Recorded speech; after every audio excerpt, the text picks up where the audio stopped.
Con la Festa della Musica prende il via domani l'edizione 2024 di Musil Estate, un cartellone ricco anche quest'anno con tante novità. Ritornerà la sfilata di moda con una nuova versione, ci sarà a concludere l'estate a settembre il Festival della Carbonara e poi ci sarà Viola Valentino in concerto in occasione del patto d'amistà. Ma sentiamo dalle parole del sindaco Silvia Susanna e dell'assessore Luca Rossi quali sono le novità per il 2024. Quest'anno abbiamo creato un bel programma estivo che al pari degli anni scorsi ripropone alcune cose insomma collaudate che sappiamo piacciono alle persone, ma cercando di appunto inserire delle cose nuove anche un po' per variare, no? Le novità sono principalmente diciamo la sfida dei club sandwich il 2 agosto con 4 amministrazioni che abbiamo già invitato, tra cui ovviamente la sottoscritta, e ci sfideremo per la preparazione del club sandwich più buono.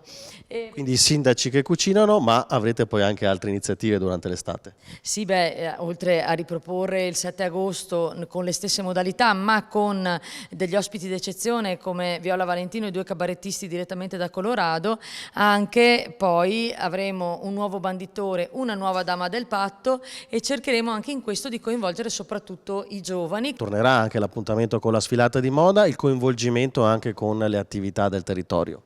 Sì, quest'anno si chiamerà Musile Fashion Night, quindi non più Moda sotto le stelle, che è stata ferma per qualche anno, ma Musile Fashion Night proprio perché abbiamo voluto dare una chiave di lettura nuova. Si è evoluta questa bellissima manifestazione, le attività produttive hanno risposto molto bene e sono convinta che anche questo sarà, oltre ad un evento che porterà in piazza tantissime persone, anche un modo proprio per dare importanza a queste attività ed per poter esporre le loro creazioni, insomma, la loro merce.